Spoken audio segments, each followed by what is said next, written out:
Bonjour à tous les élèves de PTS, je vais vous proposer un nouveau chapitre, les statistiques à une variable. Alors c'est quelque chose que vous avez déjà travaillé tout au long de votre scolarité au niveau du lycée. Et là on va aller un tout petit peu plus loin, mais pas beaucoup plus. On commence par une étude qui va être liée un peu à votre métier, c'est-à-dire qu'on reçoit des feuilles et on voudrait vérifier si les feuilles conviennent à nos machines. Donc on va utiliser un appareil pour mesurer l'épaisseur des feuilles et grâce à ça on va pouvoir savoir si le paquet de feuilles qu'on a reçu ou la palette de feuilles qu'on a reçue est conforme à notre demande. C'est mesuré au micromètre près, donc on a 10 x 5, 50 échantillons de feuilles qui sont mesurés. Votre supérieur vous demande plusieurs choses. Une représentation graphique permettant de visualiser la répartition des épaisseurs mesurées. Comment faire ça? Connaître l'épaisseur moyenne, la médiane, premier et troisième quartile, l'interquartile et l'écart type. De là, il souhaite que l'écart type soit inférieur à 3 micromètres, l'écart moyen par rapport à la moyenne, c'est ça l'écart type. Et puis on considère que la production que l'on a est normale si 95% des feuilles produites ont une épaisseur moyenne comprise entre x bar moins 2 sigma, x bar plus 2 sigma. Sigma, je vous rappelle, c'est l'écart type. Donc est-ce que j'ai 95% des 50 feuilles qui sont dans cet intervalle? Sinon, on considère que notre paquet ne convient pas. Donc de là, 50 informations, voilà comment on va gérer ça. Voilà le papier de détermination de l'épaisseur, c'est lié à l'humidité, vous avez besoin de tenir ces informations. On sait très bien qu'un papier va changer d'épaisseur suivant l'humidité. Et après, vous avez plusieurs informations. Bon, s'approprier, je fais ça rapidement. On a 50 feuilles, la taille minimum d'une épaisseur d'une feuille 154 microns, 164 microns la plus grande. L'étendue, qu'est-ce que c'est, max moins min? On a 10 microns d'écart entre les épaisseurs les plus petites et les plus grandes. La population, j'ai écrit ici 100, mais c'est 50. Donc on va se poser plusieurs questions. La population, qu'est-ce que c'est? À qui, à quoi on pose des questions? Donc la population étudiée, c'est 50 feuilles. Quel est le caractère? Le caractère, c'est qu'est-ce qu'on demande à chacune de ces feuilles? C'est l'épaisseur de chaque feuille. Ce caractère est-il quantitatif ou qualitatif? Est-ce que la réponse est un nombre? Ben oui, on a une épaisseur, plusieurs microns, c'est un nombre, donc c'est quantitatif. Est-ce que c'est discret? Oui, on a une dizaine de valeurs possibles. Vous avez le vocabulaire qui est rappelé ici, avec d'autres exemples. Par exemple, si je demandais le lieu de résidence, ce serait un caractère qui serait qualitatif. Par exemple, je pourrais demander où vous habitez, quel moyen de transport vous utilisez. Si je demandais le nombre de frères et sœurs, ce serait quantitatif, discret. Discret, pourquoi? Parce que je peux pas avoir plus d'une dizaine de valeurs. Et puis, si par exemple on me demandait le nombre de kilomètres qui me séparent de mon lieu de travail à l'endroit où j'habite, ce serait quantitatif aussi, c'est un nombre, c'est sûr, en réponse, mais ce serait continu. Pourquoi continu? Tout simplement parce que j'ai une infinité de possibilités de réponse. Vocabulaire, c'est bon. Voilà ce qui nous intéresse. C'est-à-dire que j'ai eu les 50 valeurs. Ces 50 valeurs, il va falloir que je trie ces informations. Alors pour trier les informations, souvent on récupère les informations sous le format d'un fichier Excel, ou c'est à nous de le rentrer dans un fichier Excel. On peut travailler avec une calculatrice, mais dès qu'on dépasse 50 valeurs, ça devient compliqué de rentrer toutes ces informations sans faire une erreur. Donc la première idée, c'est de trouver les effectifs. Une fois qu'on va avoir trouvé les effectifs, combien de fois 54, 155, 156, et d'avoir la fréquence. Comment faire? Bon, j'ouvre un fichier Excel. Vous voyez, ce qui m'intéresse, c'est l'épaisseur 154, 155. J'étire. Voilà, j'ai mes valeurs. Ce qui m'intéresse, c'est le nombre de mesures. Donc, je vais faire nb.si, ouvrez parenthèse, je vais parler de la plage qui m'intéresse, c'est toute celle-ci. Voilà, nb.si. Et puis, je vais mettre mon critère qui est 154. il y a une valeur dans ce tableau pour 154. Alors, pour étirer, si j'étire maintenant, vous voyez que je vais avoir un petit problème, c'est-à-dire que ici, je travaille entre A2 et A51 sur la case C2. Je regarde la case en dessous, je suis passé en A3 à 52. J'ai augmenté. Donc ici, pour bloquer mes cases, ou pour bloquer mon tableau d'études, je vais mettre des dollars. Je vais laisser le C2. Et je vais me retrouver avec les effectifs qui conviennent. Je peux vérifier si la somme de mes informations fait bien 50. Oui, pas d'erreur. Donc ça y est, j'ai pu trier mes informations, je les ai répertoriées par rapport aux valeurs. On peut reprendre le cours. Donc ça c'est complété, on verra celle-ci tout à l'heure. J'ai organisé les effectifs. Grand N, c'est l'effectif total. Ce qui peut m'intéresser aussi, c'est les fréquences. Les fréquences, c'est avec quelle répétition j'ai le nombre 154, 155. Ça veut dire j'ai une fréquence de 0,1. La somme des fréquences doit être égale à 1. Alors je peux parler en pourcentage, ça veut dire ici j'ai 10% des feuilles qui font 157 microns. Voilà, c'est assez simple aussi. Je reviens sur ma fiche Excel. Égale l'effectif divisé par l'effectif total. Pareil, quand je vais étirer, le D13 risque de passer en D14, donc il est préférable de mettre des dollars. J'étire. Je me retrouve avec toutes les informations. Je vérifie que ça fait bien 1. C'est bon.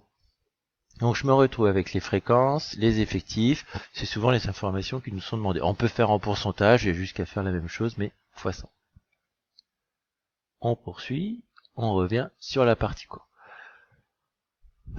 Donc vous avez toutes les explications ici. Et une fois que j'ai complété ce genre de tableau, je peux refaire ce même travail avec la calculatrice. Bon, je ne vous conseille pas ce travail avec la calculatrice. Pourquoi? Parce que la calculatrice, pour trier, elle a du mal. C'est-à-dire que vous allez rentrer vos valeurs dans le désordre. Et, vous voyez, c'est ce que j'écris ici. Vous allez rentrer votre valeur dans le désordre. Vous allez demander à votre calculatrice de les trier. Puis, il va falloir les compter une par une pour savoir combien 154 et compléter le tableau. Moi, je trouve ça assez long. Pour les fréquences, je vous montrerai tout à l'heure comment faire les fréquences très rapidement, une fois que le tableau est organisé comme il faut ici. Alors, bon, avec la calculatrice, on verra après. Plusieurs types de représentations. Bah oui, ils nous ont demandé de faire des représentations, donc plusieurs types de représentations. La représentation classique, c'est les diagrammes, bâton, barre, circulaire, comme vous voulez. Et on a aussi les histogrammes. La différence entre les deux, c'est-à-dire que le diagramme est proportionnel à une longueur et l'histogramme est proportionnel à une surface. On verra ça à travers des exercices. Vous avez les deux définitions en dessous. Quand je vois la série de mesures statistiques sur l'épaisseur, je pense qu'il est préférable de faire un diagramme bâton. Alors vous allez voir, c'est assez simple. Je retourne dessus, je sélectionne les mesures qui m'intéressent, c'est-à-dire celle-ci. Je fais insertion, fonction, je choisis le premier. Je vois ici que je n'ai pas les bonnes informations en dessous. Donc je vais, clic droit, sélectionner les données.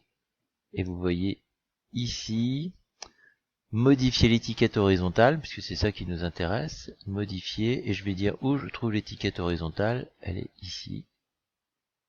Je remets la fenêtre comme il faut, et je valide. Ok. Et je me retrouve avec les bonnes valeurs. Bon, après, je mets mon graphique juste là. Ça cache le texte, mais ça me permet de le voir par rapport à la fenêtre que je vous propose. Bon, on peut changer les textes, on peut changer plein de choses. Ici, donc, on a un diagramme bâton. Ça me permet de voir que j'ai une forme de courbe de Gauss. Là, j'ai l'impression, on le vérifiera un peu plus tard.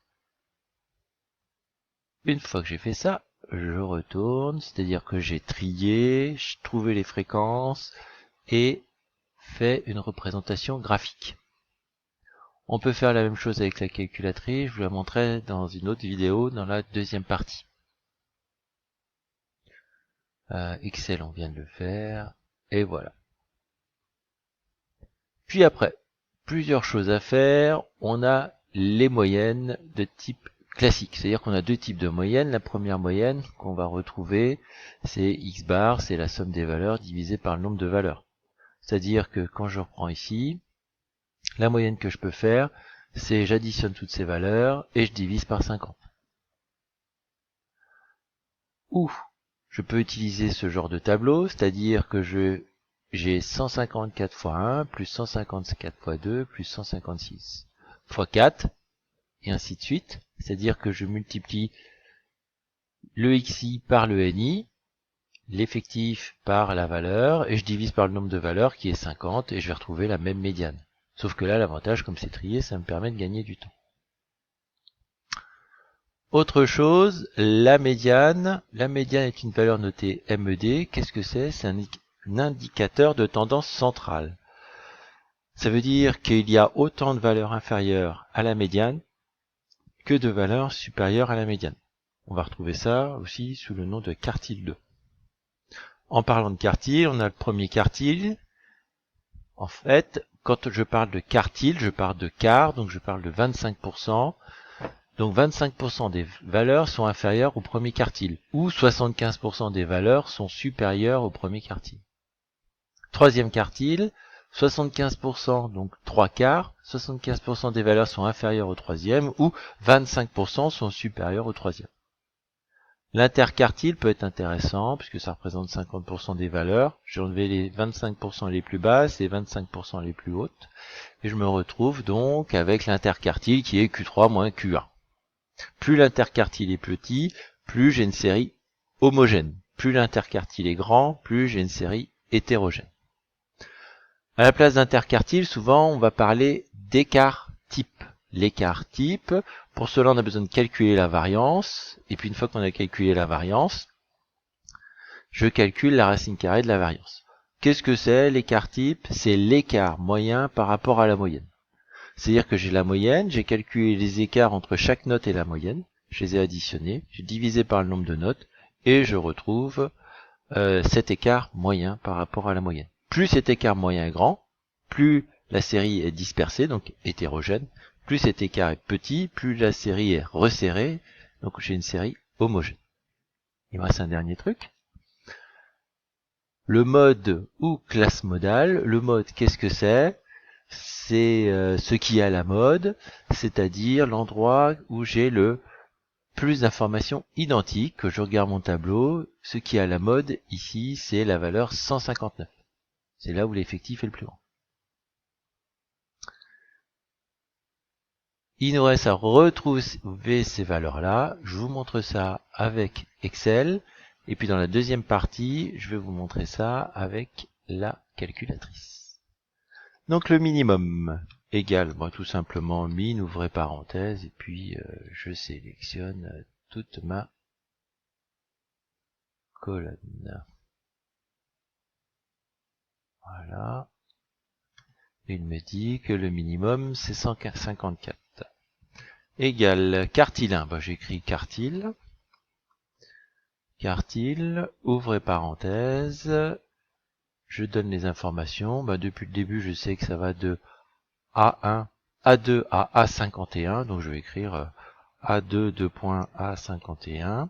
Je dis quel quartile je veux, donc je vais dire quartile 1, et voilà, 158. Médiane, alors je peux écrire médiane. Médiane, et puis j'écris directement tous les nombres de A2 à A51. Voilà, je peux chercher le quartile 3, donc je recommence le même que tout à l'heure, j'oublie pas le égal devant. Quartile 3, quartile, ouvrez parenthèse, A2, 2.A, 51, point virgule 3. Il me reste le maximum.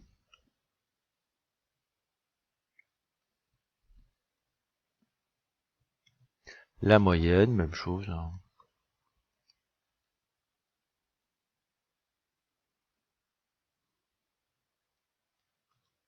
L'écart type. Vous voyez, c'est très facile. Dès que je commence à écrire, il me propose plusieurs valeurs. Et là, j'écris A2, 2 points à 51.